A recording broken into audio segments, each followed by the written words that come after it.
ఈ ఉదయమున నీవు ఎవ్వరినీ కలుసుకొనక ముందు ప్రభువును కలుసుకో. నీవు ఎవ్వరినీ చూడకముందు ప్రభువును చూడు. నీవు ఎవ్వరితో మాట్లాడకముందు ప్రభువుతో మాట్లాడు. నీవు దేనిని వెదకకముందు ఆయన రాజ్యమును నీతిని వెదకు.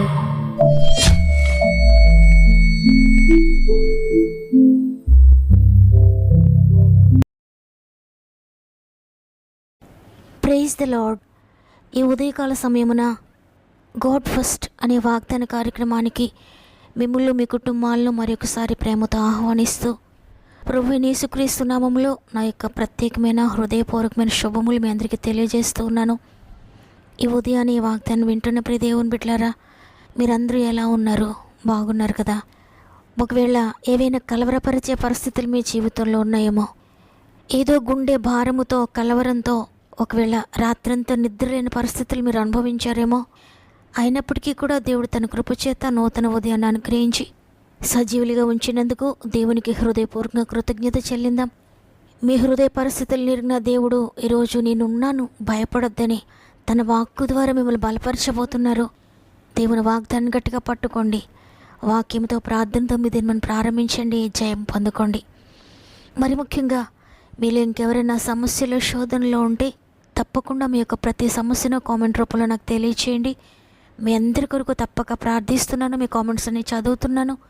మీకు అందరికీ రిప్లై ఇవ్వలేకపోయినప్పటికీ కూడా దేవుని సందులో మొరపెడుతున్నాను మీ కొరకు. కాబట్టి దేవుని బట్టి మాత్రమే ధైర్యం తెచ్చుకోండి. మీరు కూడా ప్రభు సందులో మొరపెట్టండి. ప్రార్థన ప్రతి పరిస్థితిని మారుస్తుంది. ఎంత కఠినమైన పరిస్థితుల్లో మీరున్నా మీ ప్రార్థన మీ జీవితాలను మారుస్తుంది, మీ చరిత్రను మార్చిపోతుంది. చివరి ప్రార్థనలో ఏకీభవించండి. దేవుని శక్తిని పొందుకోండి, ఆయన కార్యములు పొందుకోండి. సమస్త మహిమ ఘనత ప్రభావములు దేవునికి చెల్లునుగాక. ఈ ఉదయాన దేవుడు మనకు అనుగ్రహిస్తున్న శ్రేష్టమైన వాగ్దానం యెషయా గ్రంథము 35వ అధ్యాయము 4వ వచనము. తత్తరిల్లు హృదయాలతో ఇట్లనుడి, భయపడక ధైర్యముగా ఉండుడి. ప్రతిదండన చేయుటకై మీ దేవుడు వచ్చుచున్నాడు. ప్రతిదండనను దేవుడు చేయదగిన ప్రతి కార్యమును ఆయన చేయును. ఆయన వచ్చి తానే మిమ్మల్ని రక్షించును. ఆమేన్. ఈరోజు ఈ వాగ్దానాన్ని వింటున్న ప్రియ దేవుని బిడ్డలారా, తత్తరిల్లే హృదయాలతో మీరు ఉదయాన్నే వాగ్దానాన్ని వింటున్నారేమో. మీ హృదయంలో కలవరము, కలత, నా జీవితంలో నేను అన్నీ కోల్పోయాను, నాకు న్యాయం జరగలేదు, ఎవ్వరు కూడా నాకు న్యాయం చేయలేదని కృంగిపోతూ ఉన్న మీతో దేవుడు మాట్లాడుతున్నారు. భయపడక ధైర్యంగా ఉండండి. ఎందుకంటే ప్రతిదండన చేయుటకై దేవుడు వస్తున్నాడు.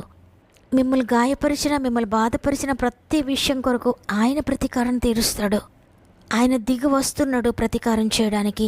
ఇకెందుకు భయపడతారని ఈరోజు వాక్యం మనకు తెలియజేస్తోంది. అనేక సార్లు అనుకుంటూ ఉంటాం, మనం బాధించిన వారిని గూర్చి, మనకు అన్యాయం చేసిన వారిని గూర్చి నేను ప్రతీకారం తీర్చుకోవాలి, నేను ఏ విధంగానైనా వారికి తెలియజేయాలి, ఎందుకంటే నేను చెయ్యని తప్పుకు నాపై నిందలు మోపారని. కానీ మనము పగ తీర్చుకుంటే, మనం ప్రతీకారం తీర్చుకుంటే అది కొంతవరకే తీర్చుకోగలుగుతాం. దానికి లిమిట్స్ ఉంటాయి. అయితే మన వ్యాజ్యాన్ని దేవునికి అప్పగిస్తే, మన వ్యాజ్యంలోనికి ఆయన ఇన్వాల్వ్ అయితే ఆయన మనం చెయ్యలేని దాన్ని కూడా చేస్తాడు. కాబట్టి మీకు జరిగిన అన్యాయం గూర్చి, మీ జీవితంలో జరిగిన బాధను గూర్చి మీరు ప్రతీకారం తీర్చుకోవద్దు, వారిని క్షమించండి. ఎప్పుడైతే మీరు క్షమిస్తారో దేవుడు ప్రారంభిస్తాడు కార్యం చేయడం. ఆయన న్యాయం జరిగిస్తాడు. నీకు ఆయన ప్రతీకారం తీరుస్తాడు. మీకు గొప్ప జయాన్ని అనుగ్రహిస్తాడు. ఆయన మాత్రమే ఎందుకు న్యాయం జరిగిస్తాడంటే, మన కొరకు ఈ లోకంలో ఎవ్వరూ కూడా మనకు బదులుగా అన్యాయపు తీర్పు నందలేదు. ప్రభు మాత్రమే మనకు న్యాయం జరిగించడానికి మన పక్షముగా, మనకు బదులుగా ఆయన అన్యాయపు తీర్పు నొందాడు. కాబట్టి ఈరోజు మీరు ఎంతగా అన్యాయం పొందుతున్నా, ఈ లోకంలో ఎక్కడ మీకు న్యాయం జరగకపోయినా మీ వ్యాజ్యాన్ని దేవునికి అప్పగించండి. తప్పకుండా ఆయన న్యాయం జరిగిస్తాడు. నిజంగానే ఈ లోకంలో ఎక్కడ కూడా మనకు న్యాయం జరగదు. ప్రతి ఒక్కరు కూడా అన్యాయపు మాటలే మాట్లాడతారు. ప్రతి ఒక్కరు కూడా మనకి వ్యతిరేకంగానే ఉండొచ్చు. ఈ లోకంలో నోరున్న వారిదే రాజ్యం అన్నట్లుగా ఎవరైతే గట్టిగా మాట్లాడగలుగుతారో వారి కేకలే గెలుస్తాయి.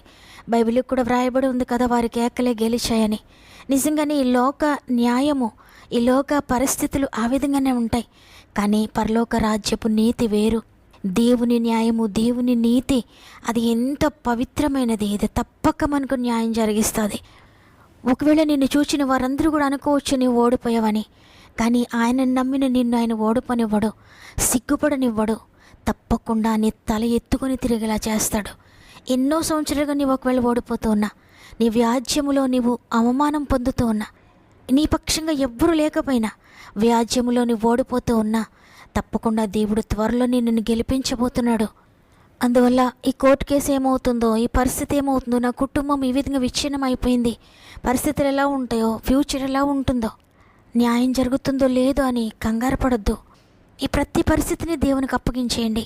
దేవునికి అప్పగించిన తర్వాత ఇక కలవరం ఉంచుకోదు హృదయంలో. దేవునికి అప్పగించిన తర్వాత ఆ భారానికి మీరు మొయ్యొద్దు. దేవుడు చూసుకుంటాడు. ఎందుకంటే ఆయనకు అప్పగించిన తర్వాత ఇంకా మీరు దాని గురించి ఆలోచిస్తూ ఉంటే మీరు ఇంకా పూర్తిగా నమ్మలేదని, ఇంకా పూర్తిగా విశ్వసించలేదని, పూర్తిగా ఆయన చేతుల్లో పెట్టలేదని అర్థమవుతుంది. కాబట్టి దేవునికి అప్పగించిన తర్వాత మీ హృదయాల్లో ధైర్యంగా ఉండండి. నా దేవుడు ప్రతిదండన చేయడానికి దిగి రాబోతున్నాడు, కాబట్టి నేను ఇక భయపడను, నా దేవుడు చూసుకుంటాడు.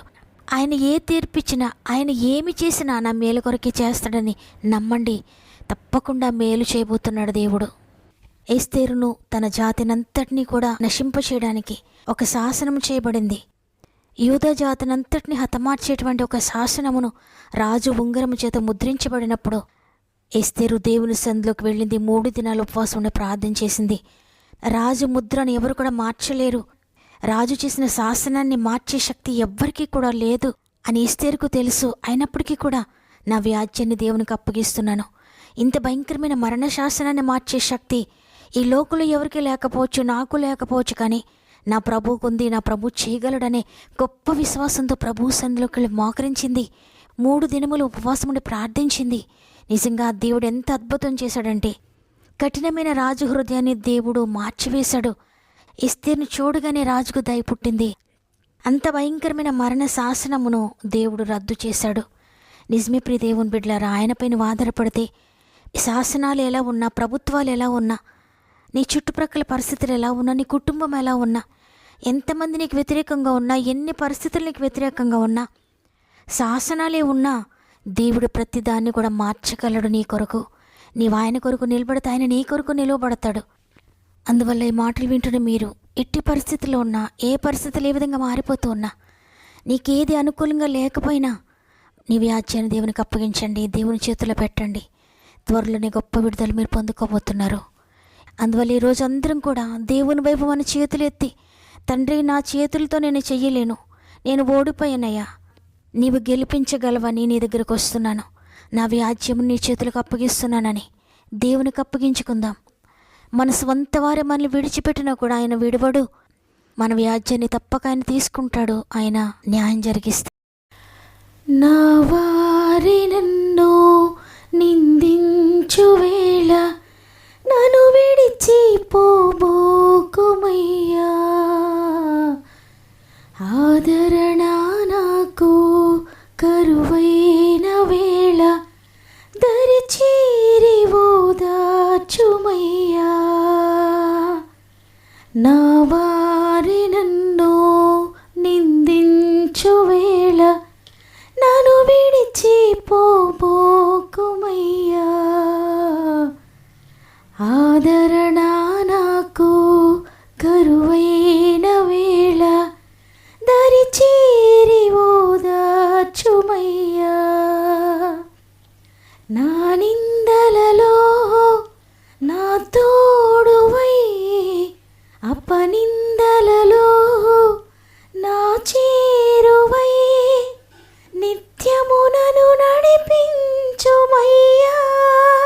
యేసయ్యా, యేసయ్యా, యేసయ్యా,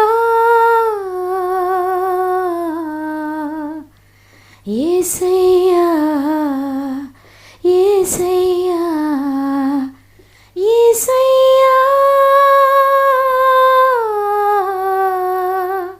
యేసయ్యా,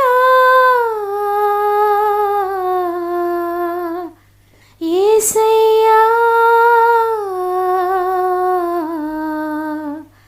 యేసయ్యా, యేసయ్యా. నాతో మాట్లాడుమయ్యా, నన్ను దర్శించుమయ్యా,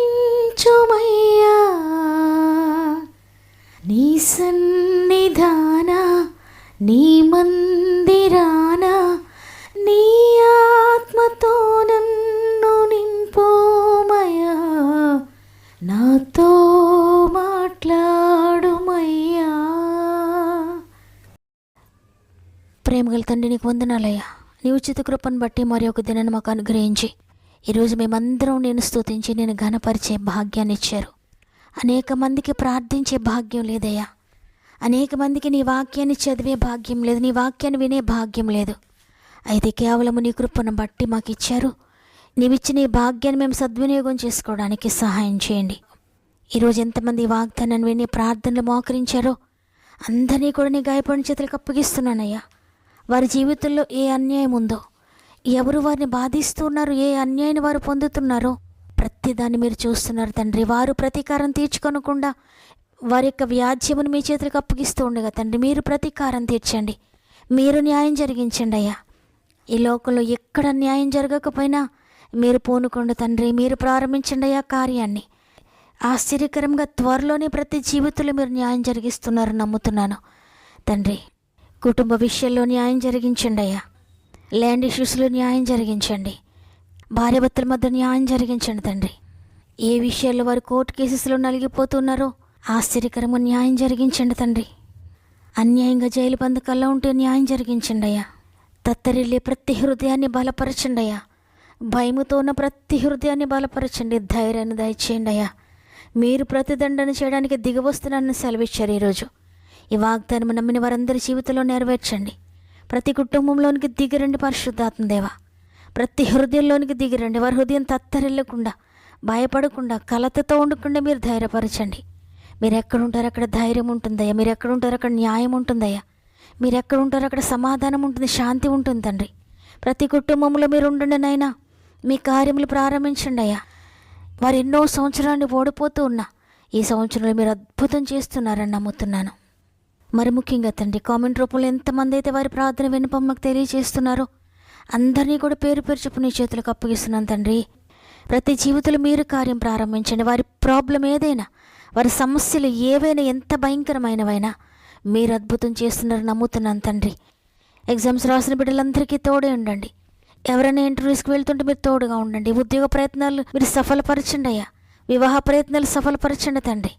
గర్భఫలం లేని బిడ్డలందరి గర్భాలు ముట్టండి నాయనా. స్వంత గృహాలు లేని బిడ్డలకు స్వంత గృహాలు దయచేయండి తండ్రి. వ్యాపారాలను అభివృద్ధి చేయండి నేను. చేతి పనులను దీవించండి అయ్యా. వ్యవసాయాలను అభివృద్ధి చేయండి నేను. పాడి పంటలను దీవించండి అయ్యా. ఆత్మీయంగా పడిపోయిన వారిని తిరిగి లేవనెత్తండి. పాపంతో నలిగిపోతున్న బిడ్డలు లేవనెత్తండి అయ్యా. ఈ దినమును ప్రారంభిస్తూ ఉండి రోజంతా మా ఆత్మీయ కుటుంబం అంతటికి తోడు ఉండండి అయ్యా. ఈరోజు ఎక్కడికి వెళ్తున్నారో, ఏ పని ప్రారంభిస్తున్నారో ప్రతి సమస్యలో కూడా జయం దయచేసి మీరు నడిపిస్తారని యేసయ్య పరిశుద్ధమైన నామములో అడిగి వేడుకొంచున్నాను తండ్రి. ఆమెన్. అనేక సంవత్సరాలుగా న్యాయం కొరకు ఎదురు చూచి ఇక నిరుత్సాహపడిపోయి దుఃఖంలో ఉన్న ప్రియ చెల్లి, ప్రియ తమ్ముడు, దేవుడు ఈరోజు దిగి రాబోతున్నాడు. నీకు న్యాయం జరిగించడానికి భయపడొద్దు. ఈ వాగ్దానం నా కొరకైన రామని చెప్పండి. ఈ వాగ్దానం ద్వారా మీరు బలపరచబడినట్లయితే తప్పకుండా వాగ్దానం లైక్ చేయండి. ఇంకా అనేక మంది బలపరచబడలాగా షేర్ చేయండి. అనేక మందికి వాక్యాన్ని షేర్ చేస్తూ వాక్య పరిచయలో పాలు పొందుతున్న మిమ్మల్ని, మీ కుటుంబాలను దేవుడు అత్యధికంగా దీవించి ఆశీర్వదించునుగాక. దేవుని చిత్తమైతే తిరిగి రేపు అందరం కలిసి ఆయనను స్తుతిందాం. అంతవరకు ప్రభు మీకు, మీ కుటుంబాలకు తోడేండి నడిపించునుగాక. God bless you.